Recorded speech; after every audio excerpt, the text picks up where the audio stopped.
안녕하세요. 심리맨입니다. 심리맨 TV 채널은 심리와 마음에 관한 이야기를 나누는 심리 전문 채널입니다. 오른쪽 하단에 구독 버튼을 누르시면 이 채널을 잊지 않고 보실 수 있습니다. 타프티2 강도 계속 나갑니다. 오늘은요 176페이지예요. 176페이지. 주제는 초월의식을 향한 인터페이스. 오늘 내용은 제3부의 마지막 내용이 되겠습니다. 3부. 3부의 주제는 자기 자신 새롭게 만들기입니다. 그래서 이것은 우리의 트랜서핑을 하기 위한 에너지 강화와 관련이 있다고 그랬죠. 에너지를 강화하는 거, 오라장을 강화하는 거, 힘을 기르는 거죠. 정화하는 거, 에너지 정화, 강화, 에너지 정화, 복원, 강화 이렇게 보시면 되겠습니다. 그런데 이걸 하기 위해서 생각의 문제만 있는 게 아니라 먹는 문제, 예를 들어 식습관, 그 다음에 몸을 움직이는 문제, 이것을 다루는 장이었습니다. 초월의식을 향한 인터페이스. 인터페이스라는 말은요, 이 연결장치라는 뜻으로 보시면 됩니다. 그래서 이제 이게 컴퓨터 모니터죠. 모니터. 우리는 컴퓨터 모니터 앞에 앉아서 키보드를 가지고 마우스를 가지고 뭘 사용합니까? PC라는 것을 사용하죠. 컴퓨터라는 것은 이렇게 보이는 컴퓨터 단말기가 있지만 사실은 컴퓨터 단말기가 꺼져 있으면 아무 의미가 없죠. 고로 이 컴퓨터 모니터 스크린이라는 이 장치, 이런 것들은 실제 우리가 컴퓨터 또는 요즘으로 말하면 이제 인터넷, 이것을 접속하도록 연결 지어주는 도구죠. 사람과 컴퓨터를 연결시켜주는 매개체. 이것을 스크린, 마우스, 키보드 뭐 이런 것으로 볼 수 있죠. 자, 이런 것들이 이제 인터페이스예요. 그러면 초월의식을 향한 인터페이스. 근데 이 인터페이스가 여기서 말하는 인터페이스는 지금 어떤 걸 지칭하냐면은 두뇌를 지칭합니다. 두뇌, 뇌. 몸이 있고 우리 몸에는 머리가 있고 머리 안에 뇌가 있습니다. 이 뇌. 이 뇌가 인터페이스다. 곧 연결장치, 매개장치. 무엇과 연결을 하고 접속을 하고 매개를 하느냐. 초월의식. 초월의식. 초월의식이라는 것을 다른 표현으로 또 사용하자면 가능태 공간이라고 볼 수도 있겠죠. 또는 외부 의도라고 볼 수도 있겠죠. 에너지 공간이라고 볼 수도 있겠죠. 이 무수한 가능태 공간. 이것과의 연결을 짓는 누구와? 나와. 나. 이게 나죠. 나. 그리고 나의 현실. 이것과 저 너머 가능태 공간. 에너지 공간. 이것과의 연결을 시켜주는, 매개시켜주는 그 장치. 그게 뭐다? 뇌다. 우리의 두뇌는 인터페이스다. 초월의식을 향한 인터페이스. 두뇌다. 그래서 이 두뇌가 우리 몸에서 매우 중요하다. 중요한 역할을 한다. 이거는 그냥 뭐 공부 열심히 하고 기억 잘 해내서 출력하고 뭐 이런 차원을 얘기하는 게 아니에요. 그거는 내부 의도의 차원에서 설명하는 뇌의 기능이고요. 트랜서핑에서는 뇌의 기능이 확장 또는 전환됩니다. 그게 뭐예요? 초월의식을 향한 인터페이스다. 다른 얘기로 하면 트랜서핑을 하기 위한, 현실을 창조하기 위한 접속장치, 디바이스, 뭐 이렇게 설명할 수 있겠습니다. 뇌. 고로 우리 몸에서 이 뇌라는 기관이 중요하다. 이러한 의미에서 뇌라는 기관이 중요하다. 그 얘기를 하는 겁니다. 자, 근데 이제 여기서 얘기가 어떻게 흘러가냐면요. 이러한 인터페이스인데, 그러므로, 말하자면 이제 이렇게 표현할 수도 있겠죠. 트랜서핑을 하기 위한, 이제 우리가 예를 들면 이제 운전대 잡는 거라고 제가 자꾸 표현을 하잖아요. 선택권을 회복해라. 그러면 운전석에 앉아서 운전대를 잡아서 운전을 해라. 이런 제가 표현을 자주 사용을 하는데, 운전대를 딱 잡은 게 뭐예요? 이제, 이 뇌가 가동되기 시작하는 거죠. 초월 의식을 향하여 가는 그 길목에 뭐가 중요하다? 운전대가 중요하다. 운전대를 딱 잡아야 된다. 그래서 이 운전대 관리를 잘 해야 된다. 운전대 관리를. 차가 있는데 운전대가 없어. 그냥 지가 가고 싶은 대로 정해진 대로 가. 이거는 열차죠, 열차. 레일을 따라가는. 그러나 자가용 차에 운전대가 있다는 건 내가 궤도를 내가 내 맘대로 궤적을 만드는 거죠. 내가 주인이 됐으니까. 운전대가 중요합니다. 그래서 이 운전대, 이 자동차 차체를 몸이라고 보면 운전대라고 봅시다, 이 뇌를. 그래서 운전대를 사용해서 이 초월 의식을 향한 길을 마음껏 원하는 대로 달릴 수가 있다. 자, 이렇게 봅시다. 그런 면에서 운전대와도 같은 이 뇌가 매우 중요한 기능을 하고 있다. 그런데 이 두 뇌는 뭐에 영향을 받는다? 이 두 뇌는 생리적인 것에 영향을 받는다. 이 혈관, 흐르죠. 뇌의 혈관, 혈류. 그 다음에 뇌에 산소 공급이 돼야 되죠. 뇌에 영양소가 보충이 돼야 되죠. 뇌에 호르몬 분비가 정상적으로 작동을 해야 되죠.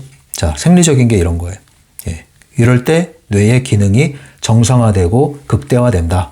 그런데 그러한 뇌의 기능이 극대화될 때 초월의식을 향한 이 도구기 때문에 그럴 때 이러한 트랜서핑을 원활하게 할 수 있다. 이 얘기예요. 그래서 뇌에 대한 관점을 새롭게 쓰는 겁니다. 지금 트랜서핑 관점, 타프티 관점에서. 그런데 여기서 봐야 되는 건 생리적인 측면이 이러한 두 뇌의 기능에 영향을 미친다. 그런데 우리가 흔히 이제 뭐 우울하다, 불안하다, 뭐 이런 거 있죠. 우울증, 불안증, 뭐 공포증, 공황장애, 뭐 이렇게 여러 가지 심리, 정서, 정신적인 어떤 증상들, 이런 것들이 있습니다. 그런데 이것은 사실은 이제 이 책에서 얘기하는 거고요. 마음의 병이라기보다는 곧 심리적인 요인이라기보다는 생리적인 영향일 가능성이 높다. 이렇게 보는 거예요. 생리적인 영향이라는 것은 뇌가 기능이 원활하게 되지 않은 결과로 이러한 심리적인 증상이 야기되는 것이다.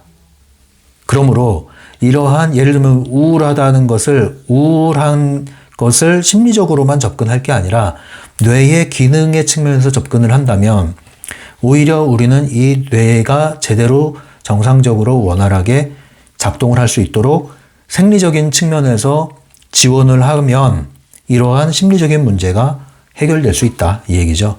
근데 이제 이런 것들은 통합적으로 봐야 돼요. 이거 역시도. 왜냐면 실제로 이제 심리학에서도 심리적인 마음의 병이라고 하는 것들을 다루는데 원인을 항상 다각도로 이야기를 합니다. 단지 우울이 뭐 환경적인 영향, 대인관계에서 오는 어떤 트라우마, 상처, 뭐 상실감 이런 걸로만 보진 않아요. 어떤 사건에 의한 결과로만 보진 않고요. 그것도 포함되지만 동시에 또 우리가 봐야 되는 것은 뇌 기능, 정말로 생리적인 측면이죠. 그런 측면의 원인도 있을 수 있고 때로는 유전적인 요인도 있을 수 있다고 보는 겁니다. 그래서 유전, 환경, 생리적인 측면 다 보는 거예요. 그래서 병원에서 약을 쓰기도 하잖아요. 이러한 뇌의 기능을 다시 회복시키기 위해서. 그러면 마음에 이러한 증상들이 경감이 되고 사라집니다. 그게 약이 하는 역할이죠. 그러나 그것만이 원인이라고 볼 수는 또 없어요. 그래서 통합적으로 봐야 되는 겁니다. 여러 가지 원인이 있을 수 있어요. 여러 가지 원인이. 그런데 이 책에서는 이제 요 생리적인 측면을 강조하고 있다. 또는 이 부분을 트랜서핑 관점으로 취하고 있다. 이렇게 이해하시면 되겠습니다. 그래서 균형 있게 여러분들이 이해하시면 되겠습니다. 그래서 이제 생리적인 측면을 얘기하다 보니 이게 꼭 뭘 뜻하는 거예요?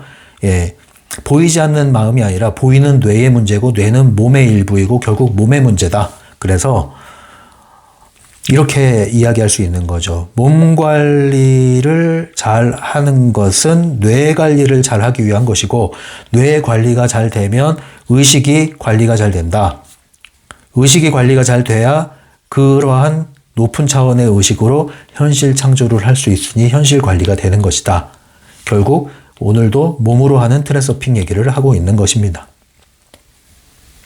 명상조차도 이런 거죠. 명상조차도 사실은 뇌의 가소성을 극대화시키는 거죠. 그래서 불필요하게 사용되는 것을 멈추게 하고 그래서 뇌의 가용 자원을 극대화해서 몰입할 수 있고 집중할 수 있게 만들어서 내가 가진 잠재 능력을 최대한 발휘할 수 있게끔, 뇌를 풀가동할 수 있게끔, 그래서 역량을 극대화할 수 있게끔 도와주는 게 명상이라고 한다면 그거 역시도 매우 현실적인 접근을 지금 하고 있는 거예요. 이런 식으로. 그래서 의식이 고양되고 현실이 변환된다. 결국 뇌에 집중하는 거죠. 그것도. 그런 관점이 있습니다. 이제 책으로 가겠습니다. 176페이지 밑에 부분에 몸 전체가 사실상 딱 하나의 신체 기관, 즉 두뇌만을 위해 작동한다고 생각해 본 적이 없느냐. 두뇌는 모든 에너지의 25%를 소비하며 너희의 생존 전반을 책임진다. 그만큼 뇌가 중요하다. 머리가 사실은 우리 몸의 컨트롤 타워잖아요. 뇌에서 명령이 일어나고 몸이 반응을 하는 겁니다. 정말 뇌가 중요하고, 그래서 머리가 중요하고, 머리 다치면 큰일 나죠. 머리를 함부로 건드려서는 안 되겠습니다. 177페이지. 너희가 육체적, 심리적으로 컨디션이 좋지 않다면 그것은 두뇌의 명령을 따르는 과정에서 어떤 오류가 생겼다는 뜻이다. 우울증, 조바심, 악몽, 공황발작, 권태감 또는 반대로 과잉 행동과 같은 문제들은 심리적인 요인이 아니라 생리적인 질병일 가능성이 크다. 두뇌의 혈류, 산소, 영양소 공급이 충분히 이루어지지 않기 때문인 것이다. 아니면 너희가 자신의 몸속으로 쏟아붓고 쑤셔넣는 쓰레기일 때문일 수도 있다. 그러니까 지난 시간에 먹는 문제 얘기했는데 결국은 몸에 지금 얘기잖아요. 몸 관리. 몸에다가 쓰레기만 집어넣으면은 결국은 뇌가 쓰레기가 된다 이거죠. 뇌가 정상 작동이 어렵다. 그 결과로 이러한 심리적인 문제가 증상이 유발될 수 있는데 그러한 원인을 제거하지 않은 채로 심리적인 부분을 해결하려고 해선 안 될 수도 있다 이겁니다. 실제로 그런 경우가 있어요. 그래서 정말 우리는 이 마음을 마음으로만 다루려고 하지 마시고 전반적으로 살펴보셔야 돼요. 여러분들 생활 습관 전반적으로. 그래서 제가 상담하면서도 어떤 분들한테 체크를 합니다. 삼시세끼 잘 챙겨 드십니까? 잘 주무십니까? 소화는 잘 됩니까? 그러니까 잘 먹고 잘 싸고 잘 자냐 이게 되게 중요하단 말이죠. 그런데 먹는 게 영 부실해.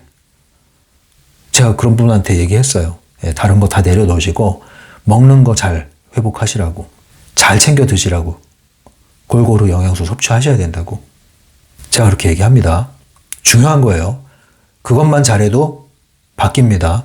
178페이지. 너희는 하나의 개체 또는 개인이지 두뇌 자체가 아니라는 사실을 이해해야 한다. 두뇌는 그저 초월의식, 다시 말해 가장 상위에 있는 나에 대한 인터페이스에 불과하다. 그 말은 이제 여기서 제가 설명드린 것처럼 우리 뇌를 내 몸의 한 부분이다. 이렇게 제한적으로 볼 게 아니라 이 전체적인 외부를 향한 에너지장을 상정을 하고 그 안에서 이 뇌라는 것은 하나의 매개체, 수신기, 송신기 역할을 하는 매개체 이렇게 생각을 할 필요가 있다 이거죠. 인터페이스의 개념으로 봐야 된다. 마치 우리가 인터넷 정보망이 있고 컴퓨터 단말기가 있고 온라인에 접속해서 구글링을 하는 순간 그 무수한 정보가 나에게 오는 것처럼 요즘에 이제 구글링이 아니라 요즘에는 GPT죠. 챗GPT한테 묻는 순간 그 무수한 정보가 요약돼서 나한테 제공되는 것처럼 중요한 것은 접속을 한 다음 그 도구를 잘 이용하느냐의 문제이라는 것이죠. 그러면 무수한 정보는 나의 것이 될 수 있고 그러나 그러한 접속이 차단되는 순간 그 재기능을 하지 못하는 순간 그 단말기는 별 의미가 없는 거예요. 쇳덩어리 되는 거예요. 제 아무리 고사양의 컴퓨터가 있어도 온라인 접속이 안 되면 챗GPT 접속이 안 돼. 구글링이 안 돼. 검색이 안 돼. 그러면 이 정보에 무수한 정보가 있고 그것이 나에게 제공될 수 있는 길이 있어도 문이 열리지 않는 겁니다. 그럼 없는 거예요? 있는 거예요? 없어서 못하는 거예요? 있는데 못하는 거예요? 우리가 머리가 나빠서 지금 이러고 사는 거예요? 아니면은 머리를 제대로 사용하지 않아서 이러고 사는 거예요? 그런 겁니다, 이제. 내가 흙수저라서 못나서 이렇게 사는 거예요? 내 팔자가 이런 거예요? 아니면 내가 제대로 이것을 사용하지 않아서 이렇게 된 거예요? 생각해 보시란 말이에요. 원망 한탄만 하고 있지 마시란 말이에요. 박스에 있는 내용입니다. 따라서 자신의 두뇌에 신경을 써야 한다. 느낌표. 어떻게 보살펴야 하는가? 너희는 가장 중요한 원칙을 이미 알고 있다. 신체 활동을 최대한 다양하게, 식습관을 최대한 다양하게 해야 한다. 나왔죠? 여기도? 예. 다양성, 나왔죠? 지난 시간에 제가 계속 얘기했죠? 만족감, 다양성, 이거는 움직임의 원칙에 적용할 수 있을 뿐만 아니라 식습관의 원칙에 적용할 수도 있다. 움직임과 식습관, 어떻게 움직일 것인가, 어떻게 먹을 것인가는 우리의 중요한 외부와 우리 자신을 연결하고 현실을 조종하는데 아주 중요한 지점인, 관건이 되는 지점인 우리 두 뇌를 활성화하는데 영향을 미친다. 그러므로 잘 움직이고 잘 먹자. 몸으로 하는 트랜서핑, 먹으면서 하는 트랜서핑 하자 이겁니다. 신체 활동을 최대한 다양하게, 식습관을 최대한 다양하게 해야 한다. 그리고 하나, 예방주사를 놓쳐. 물론 이성적으로 느껴지는 선에서 말이다. 예, 치우치지 말아라 이거예요. 극단적이 되지 말아라. 밑에 한 줄 더 읽겠습니다. 이것저것을 막론하고 양질의 것이어야 한다. 예, 이게 무슨 말이에요? 뭘 먹는지 이거에 너무 까탈스럽게 뭐 이렇게 하지 마시라고. 그죠? 양질의 것. 신선하면 된다. 신선하면. 이 뜻입니다. 예, 그래서 좋은 음식이란 무엇이냐? 유명하다고 하는 게 좋은 게 아니고, 좋다고 하는 게 좋은 게 아니고, 나한테 좋은 게 좋은 거다. 그런데 나한테 좋은 것은 먹고 나면, 그리고 먹을수록 마음이 편안해지고 의식이 살아납니다. 정신이 맑아집니다. 잠이 잘 옵니다. 집중이 잘 됩니다. 속이 편합니다. 그리고 그러한 것들은 사실 멀리 있지 않습니다. 우리 주변에 흔히 있는 식재료들이 사실 우리 몸에 아주 좋은 것들이 많아요. 그래서 돈을 많이 들이지 않아도 되는 방식이고 누구나 할 수 있는 방식이라 이 말입니다. 그래서 멀리서 찾지 마시고, 지금 이미 있는 것들을 우리가 충분히 사용하지 못하고 누리지 못하는데 왜 자꾸 딴 데 가서 저 우주 너머에서 뭔가를 끄집어 오려고 애를 쓰시냐고. 애를. 지금 있는 것에서 신나고 즐겁게 감사함으로 시작을 합시다. 나 자신을 소중히 여김으로 시작을 합시다. 내 몸뚱아리를 먼저 관심을 하고 대우를 하고 주의를 기울여 봅시다. 몸의 주인이 되지 않는 자, 마음의 주인이 될 수 없습니다. 현실의 주인이 될 수 없습니다. 몸으로 하는 트랜서핑, 제대로 먹으면서 하는 트랜서핑을 실천해 봅시다. 이것이 제3부를 마감하면서 다시 한번 우리가 되새겨야 할 내용이고, 이것은 실천하는 겁니다. 몸으로 하는 거기 때문에 안 하면 소용이 없고, 하면 몸으로 반응이 오기 때문에 더 확실합니다. 하십시오. 손해볼 거 없습니다. 이렇게 해서 3부 내용을 마치도록 하고요. 네, 이 이슬비에 속옷 젖는다고 우리가 조금씩 했지만 거의 이제 절반을 넘어가려고 합니다. 4부로 넘어갈게요. 다음 시간에 4부로. 예. 진도를 빨리 나가면 나갈 수도 있어요. 예. 그러나 그렇게 해서 뭐 큰 의미가 없습니다. 굳이 강독을 안 해도 돼요. 그러려면. 예. 그냥 책 읽으시면 되고. 예. 제가 이렇게 강독을 하는 이유는 예. 한 페이지를 다루더라도 전체 트랜서핑 개념을 계속 건드리는 거예요. 그래서 여러분들이 강독을 꾸준히 접촉을 하시고, 다 들으셨다고 졸업하는 게 아니에요. 또 들으세요. 새롭습니다. 제가 요즘에 계속 심리맨 예전에 했던 강독을 다시 새롭게 올리고 있죠. 신간 채널에. 새롭죠? 예, 새롭습니다. 들으십시오. 손색이 없죠. 지금 들어도. 예, 그러한 영상을 제가 만들고 있으니까 마음껏 이용하시고, 도움이 되시면 제가 다른 큰 거 안 바라잖아요. 구독자 수가 좀 늘고 해야 되는 필요가 있기 때문에 여러분들 뭐 여기 가서 저기 가서 막 전해라 이런 말씀 안 드립니다. 좋아요만 눌러주십시오. 싫으면 안녕히 가시면 되고, 좋으면 좋아요 한번 눌러주시면 이 채널이 확산하는 데 도움이 됩니다. 심리맨 상담소 운영하고 있습니다. 심리맨 블로그에 오셔서 공지사항 확인하시면 안내문이 있으니까요. 필요하신 분들 이용하시기 바랍니다. 지금까지 심리맨이었어요.